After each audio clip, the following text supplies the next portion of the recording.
नमस्कार, खबर विशेष में आपका स्वागत है। मैं हूं कुंदन जमैर। जिस मकसद से सरकार ने नोटबंदी का फैसला किया, जिस मकसद को पूरा करने के लिए देश की जनता 1 महीने से भी ज्यादा वक्त से कतार में खड़ी है, अपने पैसे के लिए मुसीबत उठा रही है, क्या वो मकसद नाकाम हो चुका है? हम ऐसा इसलिए कह रहे हैं क्योंकि देश के अलग अलग हिस्सों से बरामद की जा रही ब्लैक मनी में बड़ा हिस्सा नए नोटों का है। यानी काले धन के कारोबारी अपने काले धन को सफेद कर चुके हैं। अब जितने ब्लैक मनी के मास्टरमाइंड पकड़े जा रहे हैं, उनसे तो हिसाब किताब ले लिया जाएगा, लेकिन हजारों ऐसे भी होंगे जो अब तक इनकम टैक्स, ईडी और सीबीआई जैसी एजेंसियों की पहुंच से बहुत दूर होंगे। इस खेल में बैंक भी सवालों के घेरे में है और सरकार भी। आज इस खास पेशकश में हम इसी मुद्दे पर चर्चा करेंगे। हमारे साथ जुड़ रहे हैं आर्थिक मामलों के जानकार प्रोफेसर मनमोहन कृष्ण। लेकिन पहले हम आपको दिखाते हैं एक रिपोर्ट।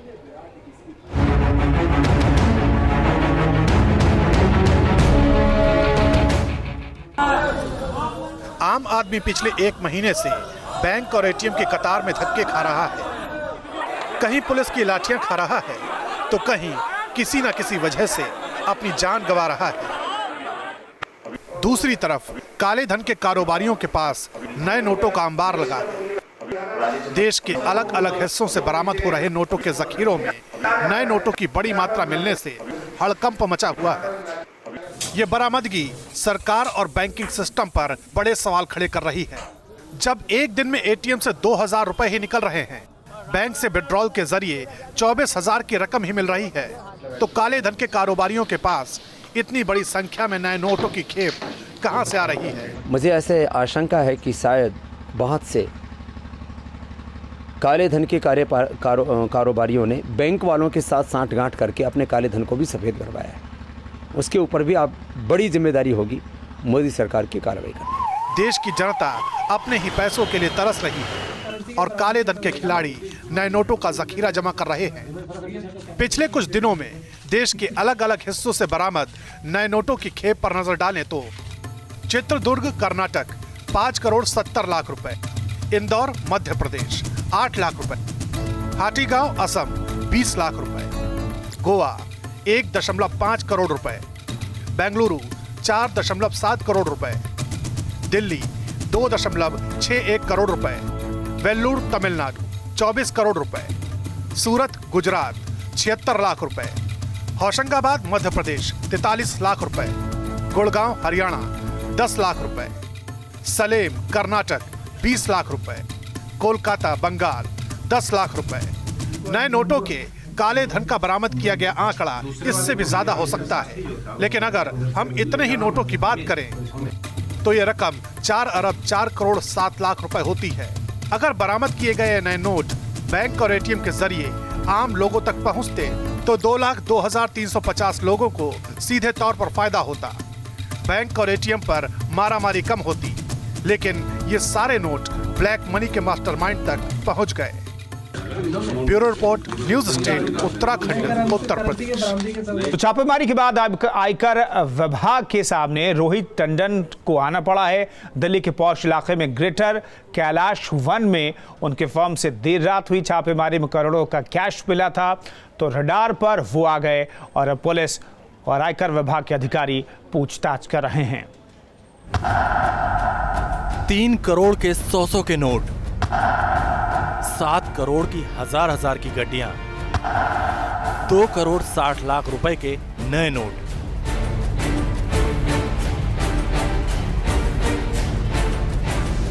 सीक्रेट खजाने से बरामद की गई ये करोड़ों की काली कमाई है।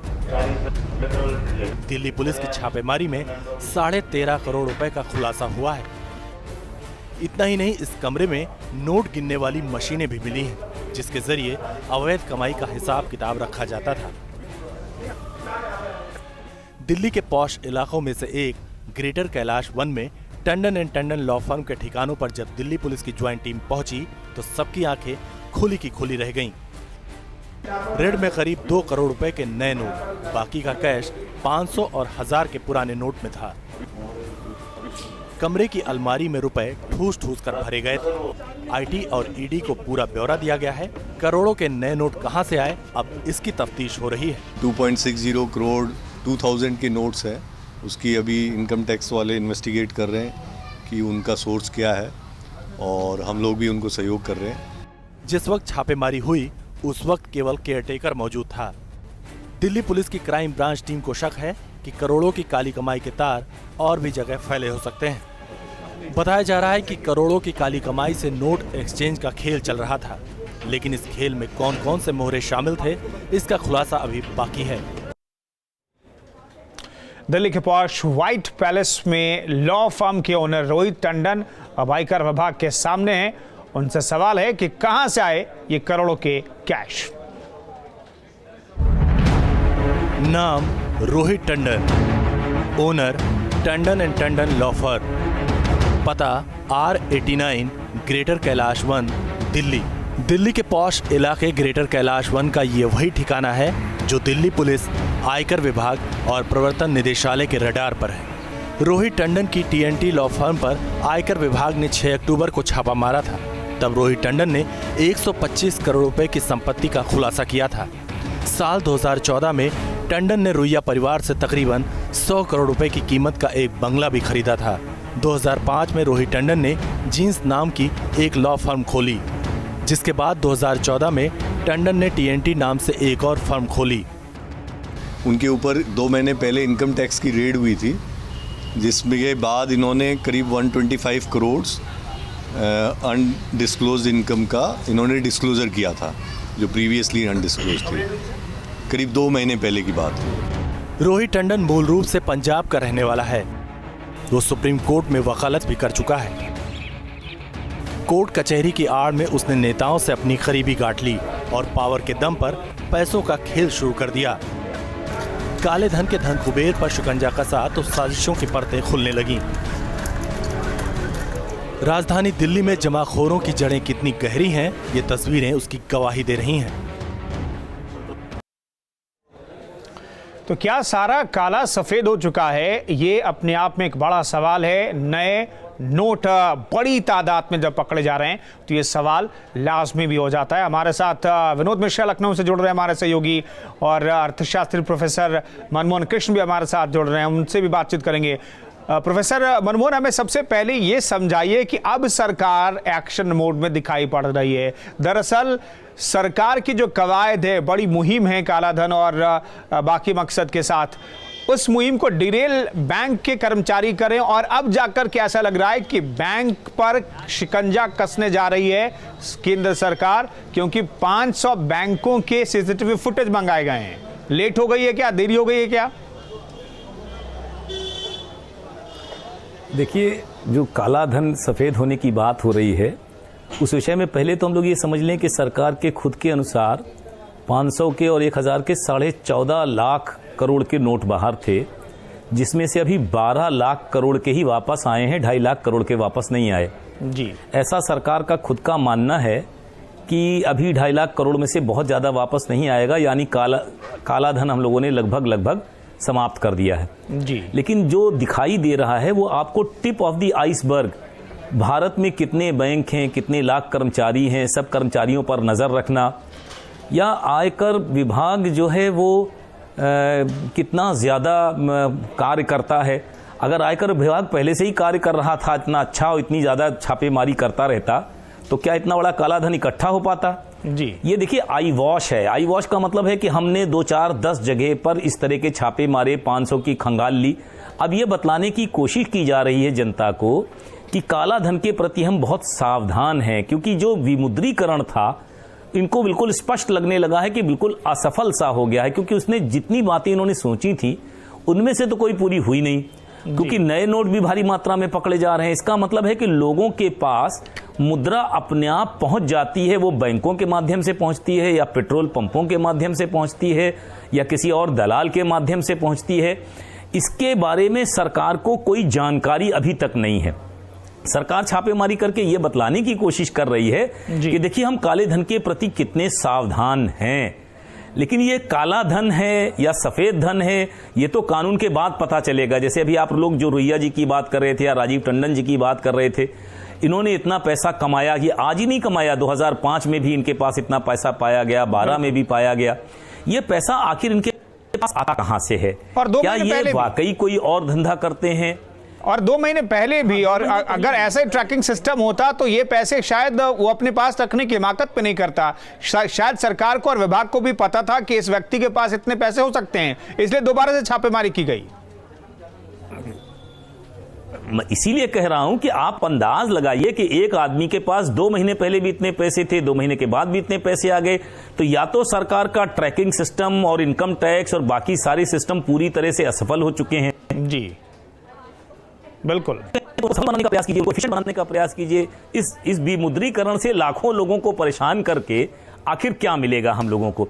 जो बेचारे लाइन में लगे हैं महीनों महीनों, जिनको नौकरी नहीं मिल रही है, उनका क्या दोष था? ठीक है मनमोहन कृष्ण, मैं आगे आपसे समझूंगा कि जो तैयारी विपक्ष लगातार आरोप लगा रहा है कि लोगों तक नई करेंसी पहुंचाने की तैयारी भी सरकार ने नहीं कर रखी थी, लेकिन ब्लैक को व्हाइट होने से रोकने में भी जो मेन मकसद था इस विमुद्रीकरण का, उस मकसद की तैयारी भी क्या सरकार ने की थी या नहीं की थी, इस पर मैं सवाल लूंगा आपसे। लेकिन विनोद हमारे साथ जुड़ रहे हैं। विनोद, इतनी बड़ी मात्रा में जो व्हाइट करेंसी है, यानी कि जो नए नोट हैं वो बरामद किए जा रहे हैं, लखनऊ के लोग क्या सोचते हैं? वहां के लोगों के जहन में क्या चल रहा है? क्या वाकई वहां के लोग भी समझ रहे हैं कि ब्लैक को व्हाइट होने से रोकने में जो फुल प्रूफ योजना बनाने की बात केंद्र सरकार ने कही थी, वो फुल प्रूफ योजना कम से कम फिलहाल इन रेड्स के बाद और इतनी बड़ी मात्रा में करेंसी बरामद, नई करेंसी बरामद होने के बाद नहीं दिखती है वो योजना? बिल्कुल, देखिए लगातार ये बातें लगातार कही जा रही है कि बिना तैयारी के, पूरी तैयारी के इस तरह की योजना सरकार ने लाई और इसका जो असर हो रहा अब दिखाई दे रहा। तमाम लोग और तमाम पार्टियां ये मान रही हैं कि सरकार ने ठोस कदम नहीं उठाए थे। इसके तमाम जो असर होंगे, जिस तरह के असर दिखाई दे रहे हैं कि जो वाइट मनी जिसे कहा जा रहा है, जो नई करेंसी है, वो बड़े रेट्स में पकड़ी जा रही है, बड़े बड़े अमाउंट्स में पकड़ी जा रही हैं। तो इसके लिए सरकार ने पहले इस पर विचार नहीं किया। इस तरह के इसके असर हो सकते हैं, इस तरह के दुष्परिणाम भी सामने आ सकते हैं। इसके बारे में सरकार ने पहले ना इसके बारे में विचार किया और ना ही कोई कानून बनाया जिससे इसको रोका जा सके। इसी का असर दिखाई दे रहा है कि जो रेट्स हो रही हैं आईटी और बाकी डिपार्टमेंट्स की, उसमें कितनी बड़ी मात्रा में कई लोगों के पास से वाइट करेंसी, जो नई करेंसी है, वो मिल रहा है। कहीं ना कहीं बैंकों का फ्रॉड भी इसमें शामिल है। लेकिन इसके पीछे बड़ी जो असफलता है वो सरकार की मानी जा रही है, क्योंकि सरकार का मानना है कि इस तरह की पॉलिसी पहले सरकार ने बनाई होती तो शायद नहीं होती। बहुत सारे लोग भी इनसे बात करेंगे। हम जानेंगे आपसे कि जिस तरह की करेंसीज अभी मिल रही है, रेट्स हो रहे हैं, उसमें नई करेंसी जा रही है, आपको लगता है कि सरकार की प्लानिंग नहीं थी या नहीं थी? कोई प्लानिंग नहीं थी, क्योंकि जो रेट्स है उसमें नई करेंसी मिल रही है। जी बड़ी संख्या मिल रही है, बड़ी संख्या में। आपको लगता है क्या फेलियर हो सकता है? पूरा चुनाव पे इसका असर पड़ेगा। हाँ। चुनाव पे पूरा असर पड़ेगा, इसमें समाजवादी पार्टी को ही फायदा मिलेगा। देखिए, पॉलिटिकल लोग हैं, इनका मानना है कि चुनाव पे असर पड़ेगा। लगातार कल भी शिवपाल सिंह यादव ने कहा था कि जनता ने कैशलेस सिस्टम को जो है उसको नकार दिया है, इस डीमोनेटाइजेशन को भी नकार दिया है और इसका उल्टा असर अब ना पड़े इसके लिए घेरे में है। ये नई करेंसी जब बरामद होती है तो सीधे तौर पर सरकार घेरे में आती है और सरकार से ये सवाल पूछे जा रहे हैं कि आखिर ये नई करेंसी काले धन के धन कुबेरों के पास कैसे पहुंच रही है? कौन कौन से ऐसे लोग हैं जो ऐसे धन कुबेरों की मदद कर रहे हैं? क्या वो सलाखों के पीछे होंगे? क्या वो पकड़े जाएंगे? ये अहम सवाल फिलहाल बना हुआ है। दरअसल दिल्ली में जमाखोरों के ठिकाने एक के बाद एक बेनकाब हो रहे हैं, करने की कोशिश हो रही है, या फिर आई वॉश है एक तरीके से, जैसा कि अर्थशास्त्री मनमोहन कृष्ण कह रहे हैं। लेकिन रडार पर वो बैंक के मोहरे भी हैं अब, जिनके जरिए करोड़ों का खेल खेला जा रहा है। ग्रेटर कैलाश वन में दबिश से पहले आयकर विभाग ने एक्सिस बैंक के 2 ब्रांच में छापेमारी की थी। वहां जो खुलासे हुए वो इसी ओर इशारा कर रहे हैं।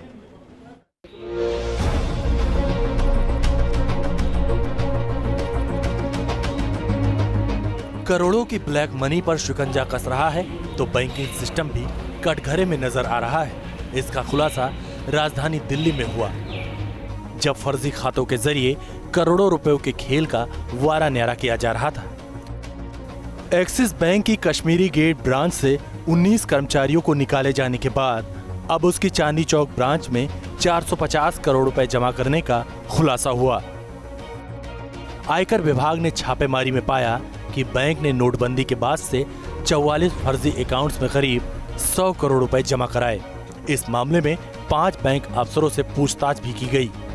आईटी की रेड में 44 ऐसे बैंक अकाउंट सामने आए जिनमें केवाईसी यानी नो योर कस्टमर के पैमानों का पालन नहीं किया गया। इन अकाउंट्स में 100 करोड़ से भी ज्यादा रकम जमा है।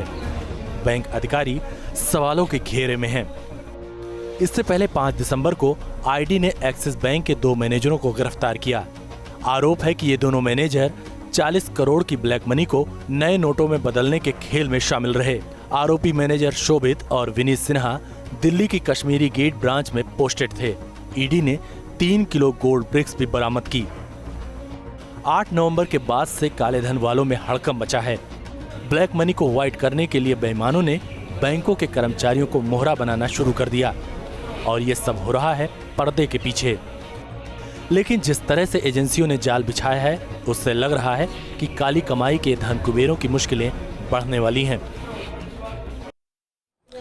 तो काले धन जिसके पास जितना ज्यादा उसकी पहुंच भी उतनी ज्यादा है, उसी पहुंच का इस्तेमाल करके काले धन को सफेद करने की कोशिश हो रही है और बहुत हद तक बहुत सारे लोग ऐसे होंगे जिन्होंने काले धन को सफेद भी कर लिया होगा। गड़बड़ी करने वाले बैंक अधिकारियों के खिलाफ अब सरकार ने सख्त रुख अख्तियार किया है। सरकार ने बैंकों से सीसीटीवी फुटेज भी मांग लिया है। केंद्रीय मंत्री संतोष गंगवार ने कहा कि दोषी अधिकारियों को बख्शा नहीं जाएगा। संतोष गंगवार से बात की हमारे संवाददाता रविकांत ने।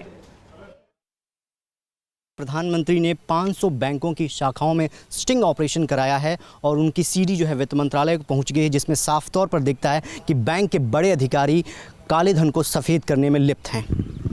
नहीं, अधिकांश बैंकों के अधिकारियों और उनके कर्मचारियों ने अच्छा रोल प्ले किया, पर कुछ शिकायतें आई हैं। अब इतना बड़ा नेटवर्क है बैंकों का, तो आप विश्वास करें, उम्मीद करें कि सारे लोग बिल्कुल सही ढंग से काम करें, ये संभव नहीं है।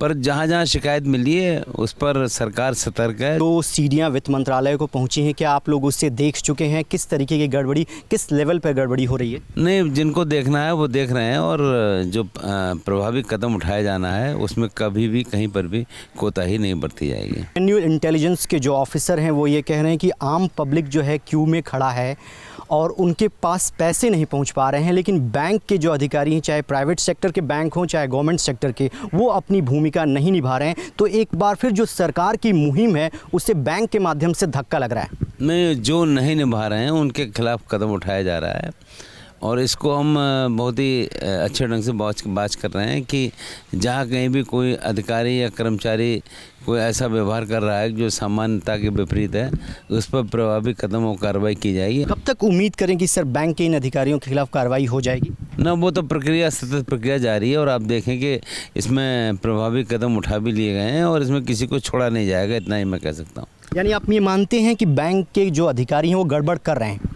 नहीं, ऐसा नहीं है। जिसकी शिकायतें आ रही हैं उसके खिलाफ कार्रवाई की जाएगी। वित्त राज्य मंत्री संतोष गंगवार जी, जिनका कहना है कि कंप्लेन आई है और कंप्लेन के आधार पर जो उचित कार्रवाई होनी चाहिए वो सरकार ज़रूर करेगी और जो बैंक के भ्रष्ट अधिकारी हैं उनके खिलाफ सख्त से सख्त कदम उठाया जाएगा। नोटबंदी को लेकर क्या आरोप है कांग्रेस के और उस पर क्या कहना है बीजेपी के नेताओं का, ये भी सुनते हैं। सबको मालूम है कि नई नोट उसी को मिल सकती है जो केंद्र सरकार के करीब हो, उनका कृपा पात्र हो। वैसे भी जिनकी जहाँ जहाँ भी नोट पकड़ी गई है वो सारे के सारे लोग जो हैं बीजेपी के कहीं न कहीं समर्थक बताए जाते हैं या बीजेपी का संरक्षण उन लोगों को प्राप्त है।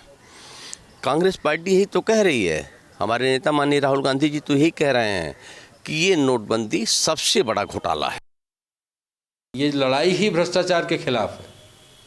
भ्रष्टाचार को समाप्त करने के लिए एक कड़ा निर्णय आदरणीय मोदी जी ने लिया और उसी का आप ये फल देख रहे हैं कि जगह जगह जो नोटों के बंडल पकड़े जा रहे हैं, बरामद हो रहे हैं, जबकि इनकम टैक्स या बाकी एजेंसियों के पास उतना स्टाफ नहीं कि वो ज़्यादा छापे मार सके। लेकिन उसके बावजूद जिस तरह से नोटों के बंडल बरामद हो रहे हैं, इस बात का ये सबूत है कि जो भ्रष्टाचार के खिलाफ लड़ाई है वो कहीं न कहीं कामयाब हो रही है। तो ये लड़ाई भ्रष्टाचार के खिलाफ है, नक्सलवाद के खिलाफ है, आतंकवाद के खिलाफ है नोटबंदी, लेकिन नोटबंदी की फुल प्लानिंग शायद सरकार ने नहीं की थी। इसी वजह से ये काले धन कुबेर जो हैं वो अपने काले धन को सफेद करने में जुटे हुए। मनमोहन कृष्ण हमारे साथ जुड़े हुए अर्थशास्त्री। मनमोहन कृष्ण, हमें बताइए कि नोटों को बैंकों तक पहुंचाने की कैसी व्यवस्था थी? हमने देखी और तमाम लोग झेल रहे हैं उस व्यवस्था को, लेकिन क्या दूसरी तरफ ऐसी भी कोई फुल प्रूफ व्यवस्था नहीं थी जिसकी वजह से कोई ब्लैक मनी रखने वाला जो व्यक्ति है वो उसे व्हाइट में कन्वर्ट ना कर सके? क्या ऐसी कोई फुल प्रूफ प्लानिंग दिखती है आपको अभी तक? देखिए, एक बात हम आपको बताएं, आपने अभी इतने बड़े लोगों से इंटरव्यू लिए, जितनी जगहों पर काला धन पकड़ा गया या जो नए नोटों की बड़ी खेप पकड़ी गई, उसमें दो बातें बिल्कुल साफ हैं। ये सारे के सारे बड़े और शहरी क्षेत्र हैं, चाहे वो दिल्ली हो, बंगलौर हो, लखनऊ हो। कहीं आपने अर्ध ग्रामीण और अर्ध शहरी क्षेत्रों में इस तरह की चीज़ नहीं देखी। सामान्य तौर पर ये केवल बड़े शहरों से सीमित है और बड़े बैंकों से सीमित है। खासकर पब्लिक सेक्टर के बैंक इसमें बहुत कम शामिल हैं, ज़्यादातर प्राइवेट सेक्टर, एक्सिस बैंक या अन्य बैंकों की बात की जा रही है। इतनी बड़ी देश में जहां 5 लाख से अधिक शाखाएं बैंकों की और पोस्ट ऑफिसों को हों, भले आपने सहकारी बैंकों से नोट बदलने की सिस्टम को बंद कर दिया है, क्या कोई सरकार इनकी सारी सीडीज लगातार जांच कर सकती है? मान लीजिए कि उन्होंने, आपने कहा कि हम सबको डिजिटल कैमरे का पूरी चीज़ें खंगालेंगे, अध्ययन करेंगे। क्या डिजिटल कैमरे के सामने ये सारी चीजें हुई होंगी? क्या बैंक में जो डिजिटल कैमरे लगे होते हैं वो मैनेजरों को नहीं मालूम कि कहां कहां लगे हैं, कैसे कैसे लगे हैं? उनको खंगाल कर आपको क्या चीज प्राप्त होगी? एक चीज और बताइए मनमोहन कृष्ण, एक चीज हमें और बताइए। ये आम लोगों का सवाल है। आम लोगों को लगता है कि जो बैंक जो करेंसी, नई करेंसी दे रही है, पुरानी करेंसी बदल रही है या फिर किसी को करेंसी दे रही है, तो उसका एक लेखा जोखा होगा बैंक को और उसकी पूरी जानकारी केंद्र सरकार को भी होगी। क्या ऐसा कोई सिस्टम, ऐसा कोई मैकेनिज्म बैंक के पास और सरकार के पास नहीं है? इस वजह से ये 500 बैंकों से सीसीटीवी फुटेज मंगाए गए हैं। क्या वाकई ऐसी कोई सिस्टम या मैकेनिज्म है ही नहीं जिसे ट्रैक कर सके केंद्र सरकार या फिर तमाम बैंक कि कितने नोट बदले गए, कितने नोट पुराने लिए गए और किस व्यक्ति को दिए गए नोट? देखिए, मैं आपसे यही कह रहा हूं, सीसीटीवी की बात कीजिए तो पहले पता करिए कि कितने बैंकों में सीसीटीवी फुटेज है। दूसरा ये पता करिए कि सीसीटीवी फुटेज के बारे में जानता कौन है, मैनेजर या बाकी लोग न जानते हो, ये मानने को मैं तैयार नहीं हूं। क्या वो सामने सीसीटीवी फुटेज के सामने कोई काम करेंगे? असली बात तो यही है, लेखा जोखा 11.5 लाख करोड़ के जो नोट वापस आए हैं, इनका कोई अकाउंट तो होना ही चाहिए। जैसे एक व्यापक तौर पे कहा जा रहा है कि 37,000 करोड़ के नोट हमारे जनधन खाते में जमा हो गए। तो ये जो लेखा आ रहा है इतनी जल्दी सरकार के पास, क्या ये वास्तव में कोई आंकड़े आ रहे हैं या सरकार केवल हम लोगों को दिखलाने के लिए? या छोटा सा सवाल ये है मनमोहन कृष्ण, ये घपला हो कैसे रहा है? एक लाइन में जवाब चाहूंगा, मेरे पास वक्त नहीं है। हाँ जी, बिल्कुल, मैं बार बार कह रहा हूं, ये घपला होने का एकमात्र तरीका बैंक नहीं है, बहुत सारी जगह हैं जी। पेट्रोल पंप में जितने 100 के नोट जमा होते हैं, शाम को वो सारे कर्मचारी उनको 500 नोटों में पुराने में बदल देते हैं। जो नए नोट हैं वो सारे के सारे बैंकों में स्पष्ट रूप से आने से पहले गड़बड़ झाले का जरिया सिर्फ एक नहीं, सिर्फ बैंक नहीं, और भी कई जरियों से काले धन को सफेद बनाने का खेल पिछले 8 तारीख से जारी है और ये खेल शायद आगे भी जारी रहेगा। सरकार ने कोई ऐसी फुल प्रूफ प्लानिंग नहीं की थी जिसके तहत कोई भी काला धन सफेद न बनाया जा सके। शुक्रिया विनोद मिश्रा और मनमोहन कृष्ण, बहुत बहुत शुक्रिया हमारे साथ जुड़ने के लिए।